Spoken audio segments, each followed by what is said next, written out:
একটা রয়েছে যাকে বলা হয় গৃহপ্রবেশ। এই গৃহপ্রবেশ না করা পর্যন্ত আমরা সেই বাড়িতে বসবাস করতে পারি না। গৃহপ্রবেশ হলো, তারপর আমরা বাড়িতে বসবাস করি। তাহলে আমরা এই দেহটা একটা বাড়ি, এটাও একটা আমাদের ঘর। তাহলে আমরা যখন ইহ জগতে এলাম, যদি সদ্গুরুর কাছে গিয়ে যদি আমরা দীক্ষা না নেওয়া হয়, তাহলে আমাদের দেহ বাড়িতে অপবিত্র থেকে যায়। সারা জনম ধরে যা যজ্ঞ পূজা পাঠ যা কিছু করবে, সব কর্মগুলো হয়ে যায় বৃথা। সে কর্মের কোনো মূল্য থাকে না, সে কর্মের কোনো ফল পাওয়া যায় না। তাহলে দীক্ষা মানে দীক্ষা, দীক্ষা মানে নবজন্ম, একটা নতুন জন্ম সেদিন থেকে লাভ করা। তারপরে আমরা গলায় মালা ধারণ করি। এই মানব দেহের মধ্যে গলায় কবার আমরা মালা ধারণ করি। দেখবে যখন 180 দিনে আমরা ছেলে মেয়েদের অন্নপ্রাশন করা হয়, সেটা কিসের জন্য? কোনো ভুরি ভোজনের জন্য না? একটা মুখ্য উদ্দেশ্য থাকে। একটা কংস থালার মধ্যে ধান দুর্বা বই খাতা কলম স্বর্ণরূপ গময় বহু রকম দ্রব্য সাজাবে। মাতৃকুলের মামার কোলে না হয় মায়ের কোলে বসিয়ে থালাটা অজ্ঞানে রেখে দিবেন। দেখবেন যদি সর্বত্র কলমটা ধরে, আমরা ভাবি ছেলেটা খুব বিদ্বান হবে। যদি ধানটি ধরে, আমরা ভাবি তার ধনৈশ্বর্যটা বাড়বে। গোময়টা ধরলে গোশালাটা বাড়বে। এইভাবে সেদিন তার পরীক্ষা নিরীক্ষা করা হয়। আমাদের সকলে একজন পিতা আছে। আমারও পিতা যিনি, আমার বাবার পিতা যিনি, তার বাবার পিতা যিনি, তার বাবার যিনি পিতা, তিনি হলেন বিশ্ব পিতা। ইহ জগতে আমাদেরকে পাঠিয়েছেন বাবা। ইহ জগতে সে যে যেমন কর্ম করবেন, কর্ম অনুসারে ফলভোগ করতে হবে বাবা। এই জায়গাটা একটা ভোগের জায়গা। তুমি একটা পবিত্র দেহ নিয়ে ইহ জগতে এসেছে, আবর্জনার ভিতর থেকে এখান থেকে যেতে পারবেন না। এখানেই স্বর্গমর্ত নরক আছে, এখানেই তোমাকে সেই নরক ভোগের করতে হবে। পবিত্র দেহ নিয়ে আবার ইহ জগৎ ছেড়ে তোমাকে চলে যাবে। তাহলে আমরা দীক্ষা নিয়ে এই দেহ বাড়িটাকে আমাদের পবিত্র করতে হয়। তাই দেহটা একটা বৃক্ষের সঙ্গে তুলনা করা হয়েছে বাবা।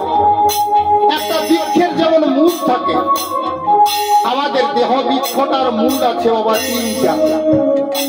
এই দেহ বৃক্ষটার মূল 3টে কি কি?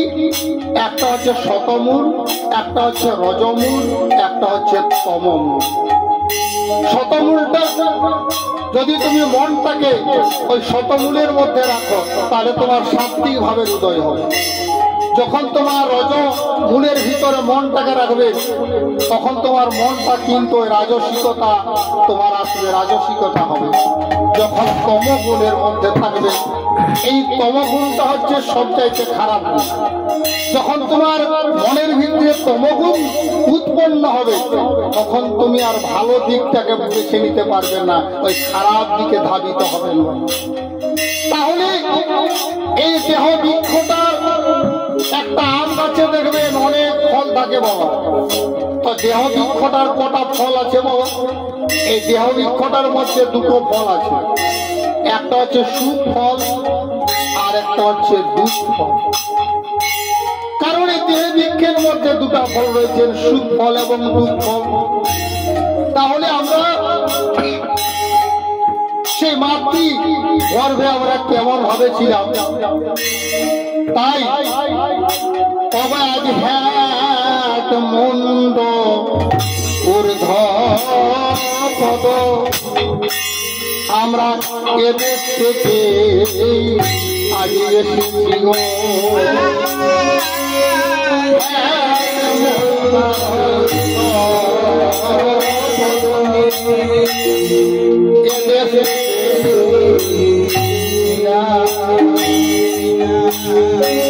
তাহলে আমরা মাতৃগর্ভে যেমন ছিলাম, হেড মুন্ড ঊর্ধ্ব পদ, আমাদের মস্তকটা নিচের দিকে ছিল আর পদগুলো ঊর্ধ্ব দিকে ছিল। আমরা হেড মুন্ড ঊর্ধ্ব পদ এদেশ থেকে এসেছি। তাই ওই না দেশের কোথায় এখন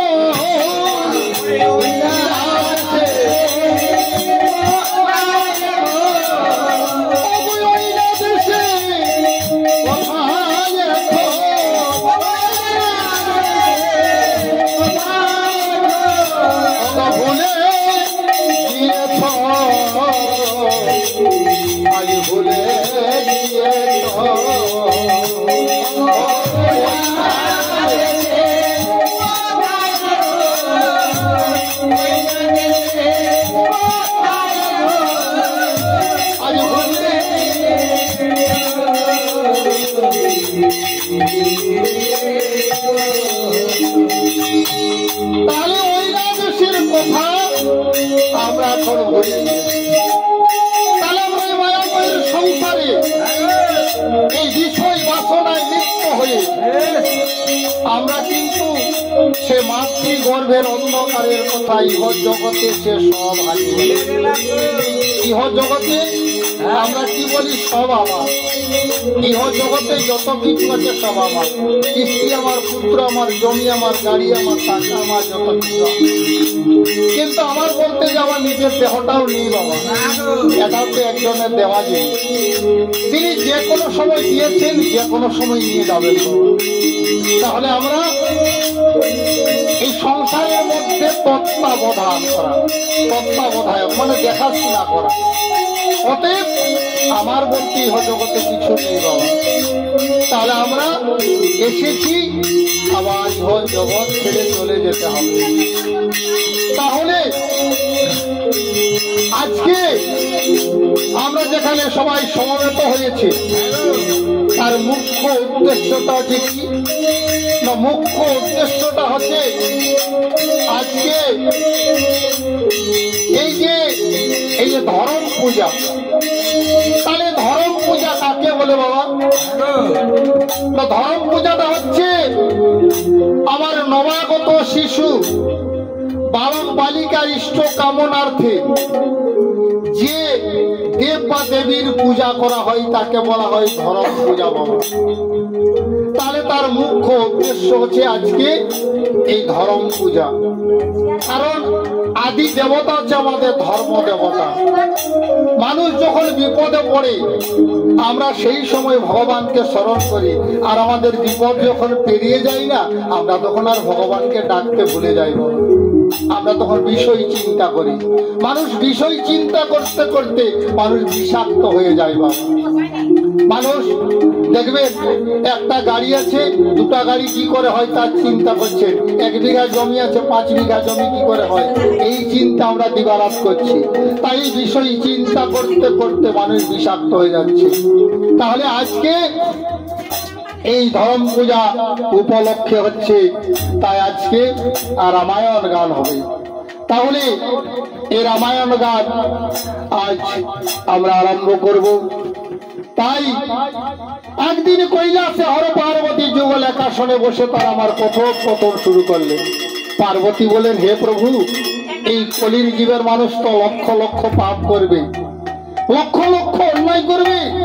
কলির জীবের মানুষের মুক্তির পথটা আমাকে বলে দাও। শঙ্কর শঙ্করীকে বলছেন, এক রাম নামে দুর্গে গো, আর যত পাপ হরে আজ পাপী হয়ে তত পাপ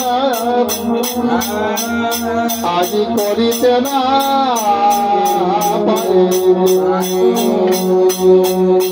তাহলে কলির জীবের মানুষ যতই পাপ করে থাকুক না কেন, যত অন্যায় করে থাকুক না কেন, একবার যদি বদনে যদি রাম নাম বলতে পারে, কর্ণে যদি শ্রবণ করতে পারে, তাহলে লক্ষ লক্ষ পাপ হতে আমার মুক্ত হয়ে যায়। শঙ্করী বলেন, প্রভু আপনার কথাটা তো বিশ্বাস করতে পারলাম না। তাহলে চৌবন মুনির পুত্র দস্যু রত্নাকরকে কেন হাজার হাজার বছর ধরে রাম নাম করতে হলো?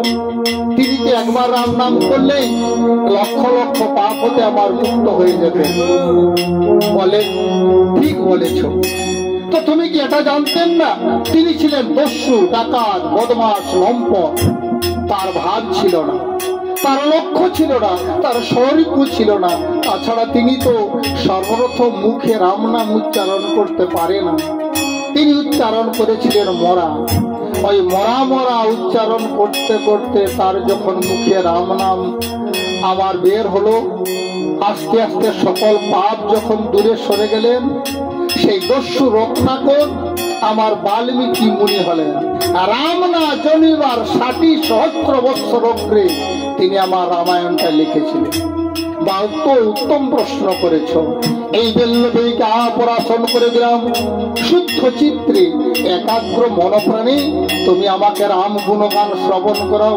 এই বলে রাম লীলা আরম্ভ করছেন। অরে যে বদন ভরে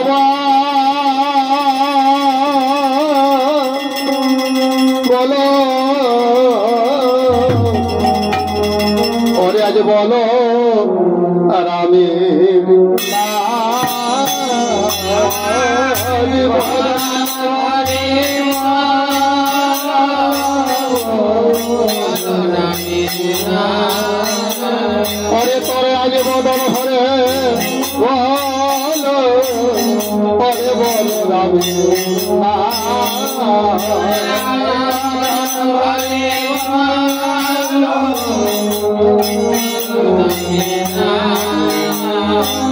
আজ বলো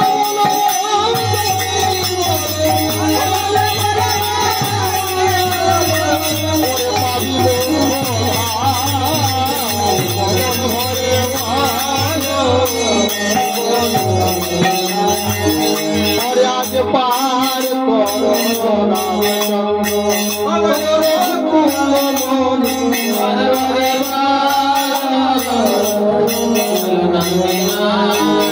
আরে আজ পার রামচন্দ্র আরে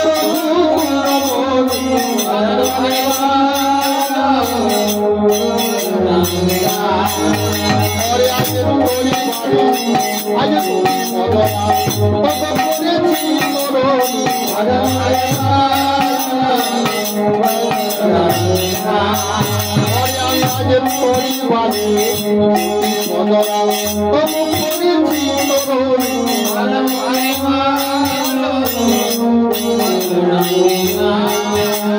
আজ সমান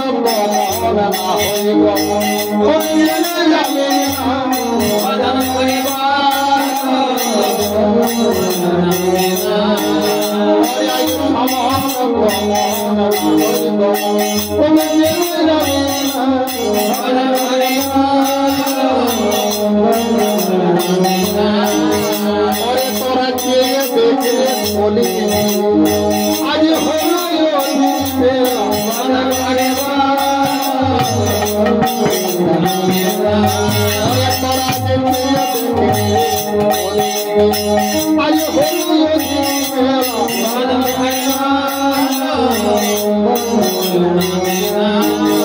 অরে তোরা যে বদন ভরে বলে সীতারামের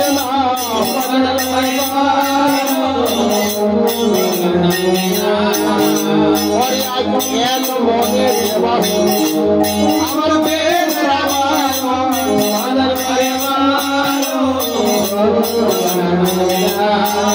অরে দেখো আজ মনে আজ বেদ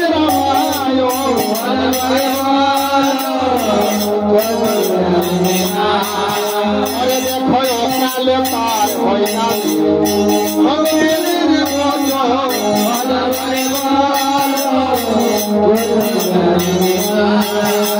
देखो काले पार होई ना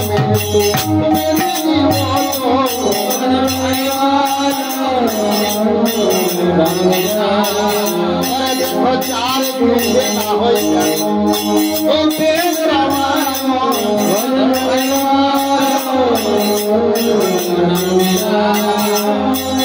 चार गृह ना हो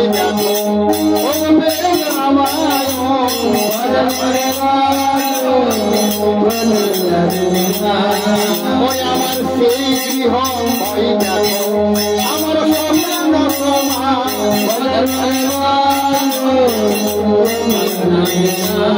ওরে আমার সেই গৃহ আজ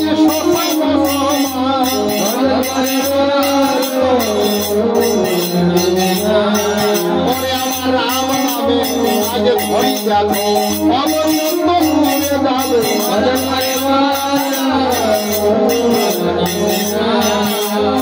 রাম নামে আজ ভরি যাবে অনন্ত যাবে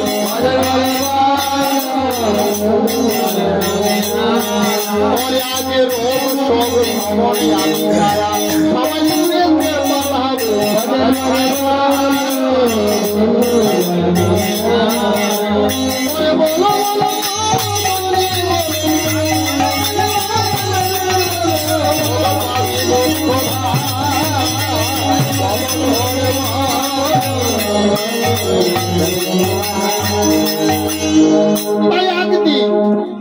মা জানো কি মনির তপমণি বসে বসে কাঁদছে ধারা দুনয়ন। মা জানকী কেন কাঁদছেন বসে বসে? কারণ মা জানকীর অমূল্য সম্পদ হলো একটা ছোট্ট তাল পাতার কুঁড়ে ঘর, আর তার ওই দুটো পুত্র হচ্ছে লব আর কুশ। দেখবেন কোন সন্তান সন্ততি যদি মা বাবাকে না জানিয়ে কোথাও যদি চলে যায়, দেখবেন কার মনটা বেশি বিচলিত হয় বলুন? মায়ের না বাবা? মায়ের মনটা খুব বিচলিত করে। কারণ দেখবেন হয়তো যখন সন্ধ্যা হয়ে গিয়েছে, সন্তান সন্ততি বাড়িতে কেউ যখন ফিরে আসছে না, তখন দেখবেন আমার মা ঘন ঘন তার বাবাকে বলে, হ্যাঁ গো, আমাদের ছেলে মেয়েগুলো সকালে বেরিয়ে গিয়েছে, এখনো যে তারা ফিরে এলো না, যাও না দেখো, জিজ্ঞেস করো তার বন্ধু বান্ধবকে তারা কোথায় গিয়েছে। বাবা রেগে কি বলে বলুন তো? হ্যাঁ যাই বলুন। মা কিন্তু এই কথা বলতে পারেন না। দেখবেন খেয়ে দিয়ে হয়তো বিছানায় ঘুমিয়েছে, কিন্তু সব সময় কান দুটোকে খাড়া রেখেছেন। রাত্রের বেলা দেখবেন ছেলে মেয়েরা যখন বাড়িতে আসবে না, বাবাকে ডাকবে না, ডাকলে মারবে, ভয় আছে। মাকে ডাকবেন, মা কিন্তু মারবেন না। তাহলে আমার সেই মা জানকী আমার তার অমূল্য সম্পদ ওই লবকুশ আর ছোট্ট তাল পাতার কুঁড়ে ঘর। তাই লবকুশ না জানিয়ে মাকে যে কোথায় চলে যায় মা কিন্তু জানে না। সারাদিন মা খুব দুঃখে থাকে। যখন লবকুশ যখন ফিরে আসে, তখন তাদের দুটো বদন দর্শন করলে তার সমস্ত জ্বালা যন্ত্রণা ব্যথা দূরে যায়। তাই একদিন লবকুশ আসতে মায়ের কাছে দেরি হয়ে গেছে। তাই মা মুনির তপবনে বসে বসে ধারা দুজনে কাঁদছেন। এমন সময় লবকুশ নেচে নেচে মায়ের নিকটের দিকে আসছে, আর মা দুটো পুত্রকে দর্শন করে আমার কি বলছেন? কি বলছে গো? ওরে আজ এসরে নয়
সকল দুঃখ বাসুরে বাপ চাইলে চাঁদ বদনে আয় বুকের জ্বালা লব তো সামার কণ্ঠে মনে সকল দুঃখ পাশু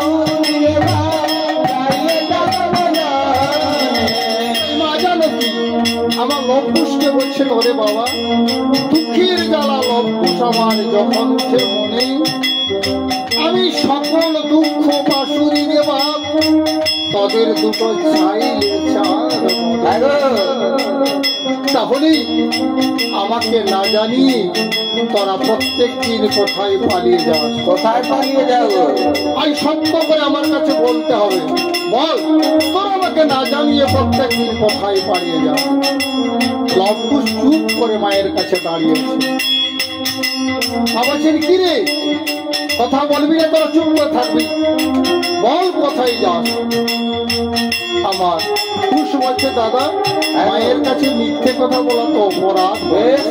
মা যখন জিজ্ঞেস করেছে, মায়ের কাছে আমাদের সত্য কথাই বলতে হবে। মা গো, আমরা কোথায় তোমাকে ছেড়ে পালিয়ে যাই, তুমি শ্রবণ করবে? হ্যাঁ বাবা, শ্রবণ করবো, বল না। তাই আজ লবকুশ মায়ের কাছে প্রকাশ করছেন কেমন ভাবে? কেমন হবে? পরে আজ মণিগণ মেলা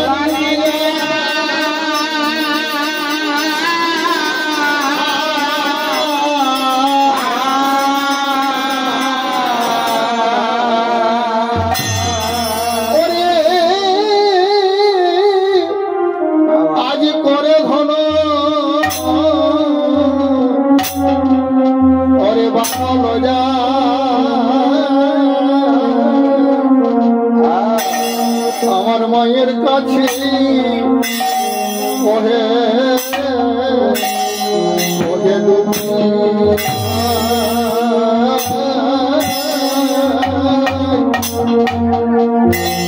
আমার মায়ের কাছে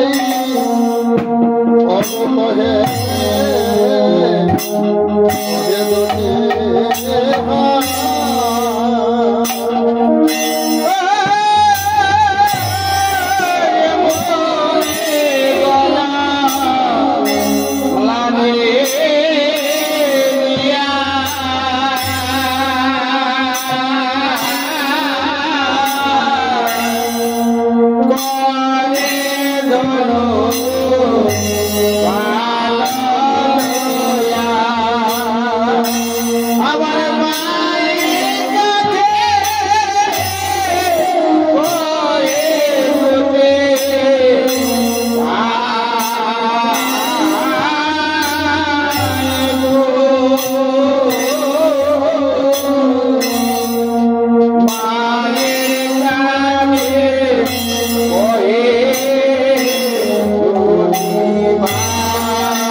আজ তাতে আজ ছম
তাই আজ মা জানকী তার দুই পুত্রকে কোলে নই আমার কেঁদে কেঁদে আমার কি বলছে আরে বলো বাপ তোরা কেন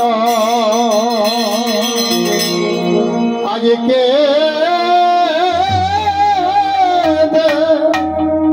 আজ এলি রে বলো বাপ তোরা কেন কে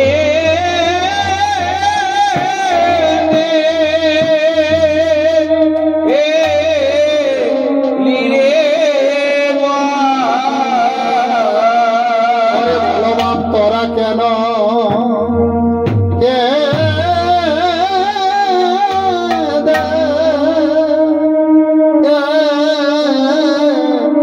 এলি রে বলো বাপ তোরা কেন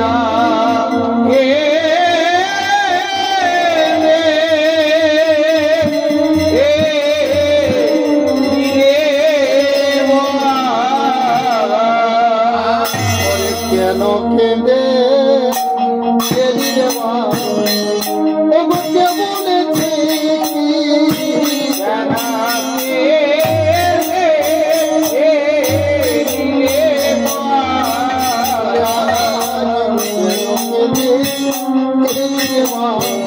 আরে কে বলেছে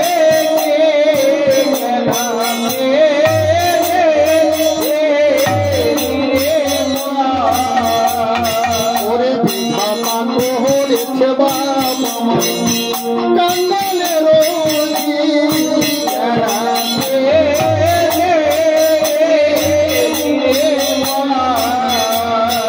আজ বিধাতা করেছে বাবা কাঙ্গালে রোজি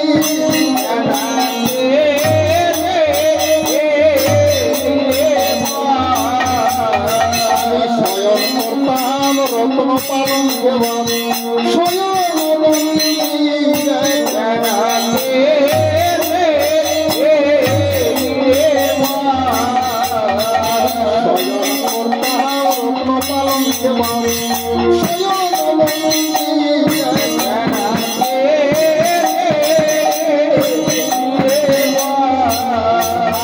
আজ পারণে তুমি শোনাবা নিদ্রা নাহি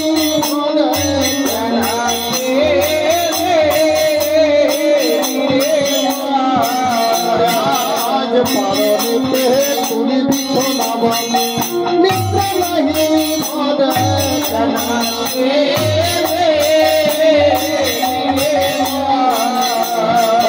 আমার সাজ করে ভাব বিনোদ পাটের শাড়ি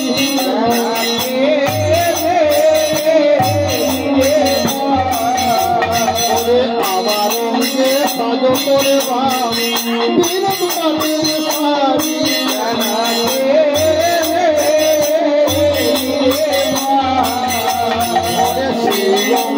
ধুলাই করে বাবা চাই গোড়া ঘড়ি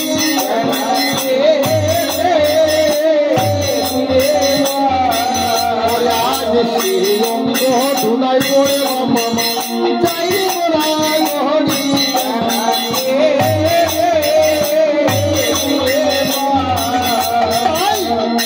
আমার মা জানো কি তুই পুত্রকে কোলে নই কেঁদে কেঁদে বলছেন ওরে বাপ লকুশ তোরা কেন আমার কাছে কেঁদে কেঁদে এসেছিস বল সবাই তো বলে যে সীতা দেবীর দুটো পুত্র বড় আবদেরা তোরা নাকি দ্বন্দ্ব ছাড়া রইতে না তাহলে কি কারোর সঙ্গে তোরা ঝগড়া করে বন্ধ করে আমার কাছে তোরা কেঁদে কেঁদে দু ভাই এসেছিস যেই না ঝগড়ার কথা দ্বন্দ্বের কথা আমার মা জানকী যখন বললেন লকুশকে আমার কুশ বলছে দাদা এর অগ্রে তো মা কোনোদিন আমাদেরকে এই ঝগড়ার কথা দ্বন্দ্বের কথা জিজ্ঞেস করে না মা কি কোনো অন্তর যাবি নাকি আজ তো আমরা একটা ঝগড়া করে দ্বন্দ্ব করে মায়ের কাছে এসেছি আর মা তো সেই কথাটাই বললে তোরা ঝগড়া করে না দ্বন্দ্ব করে এসেছি তাহলে মায়ের কাছে আমাদের সত্য কথাই বলতে হবে। কুশ বলছে মাগো, আমরা তোমাকে প্রত্যেক দিন ছেড়ে কোথায় পালিয়ে যাই, তুমি শ্রবণ করবে? হ্যাঁ বলো। আজ শুনো শুনো মা জানো করি যে হাতি করো জানাতে আজ শুনো শুনো মা জানো আজ করি যে হাতি করো জানাতে আমরা খেলতেছিলাম এলো মায়ের সুলক্ষণ ঘোড়া জানাতে আমরা খেলতেছিলাম এলো মায়ের সুলক্ষণ ঘোড়া জানাতে আজ বলবো ঘোড়ার রূপের কথা মাগো অপূর্ব সজনী জানাতে আজ বলবো ঘোড়ার রূপের কথা মাগো অপূর্ব সজনী জানাতে আজ রজত কাঞ্চনে মরা মাগো সুবর্ণ কিন্তি জানাতে আজ রজত কাঞ্চনে মরা মাগো সুবর্ণ কিন্তি জানাতে আজ সে ঘোড়াটায় আমরা দুভাই বন্দিকে করেছি জানাতে আজ সে ঘোড়াটায় আমরা দুভাই বন্দিকে করেছি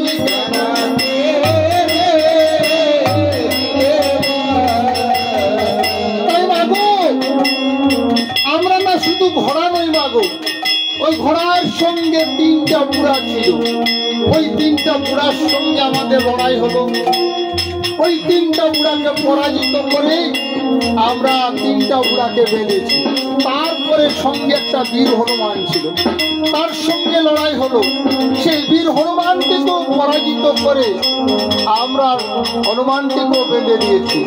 তারপর দু ভাই আলাপালি করে ঘোড়ার পৃষ্ঠে আমরা চেপেছিলাম।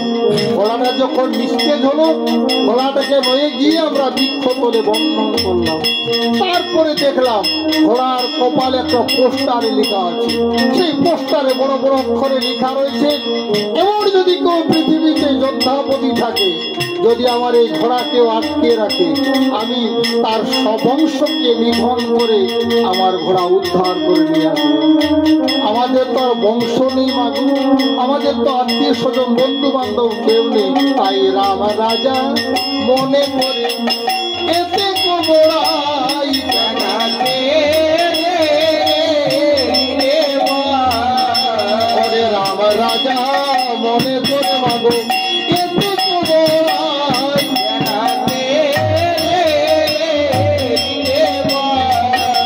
অবশ্য মনে করে আমার মতো যোদ্ধা ত্রিভুবনে নাই।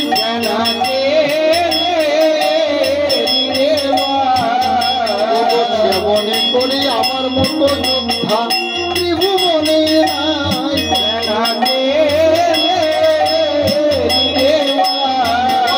আজ কেমন যোদ্ধা পতিরাম আমরা তারে নয়নে হেরিব।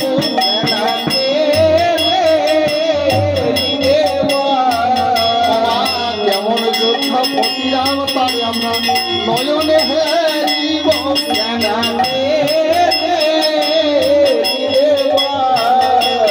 এই লঙ্কুশ বলেন মাগো, রামচন্দ্র কত বড় রাজা, আমরা তাকে দুভাই তো নয়নে একবার দর্শন করতে পারবো, এই বলে না আমরা সেই ঘোড়াকে বেঁধেছি, তিনটা বুড়াকে বেঁধেছি, বীর হনুমানকে বেঁধেছি। আমরা রাজা হব।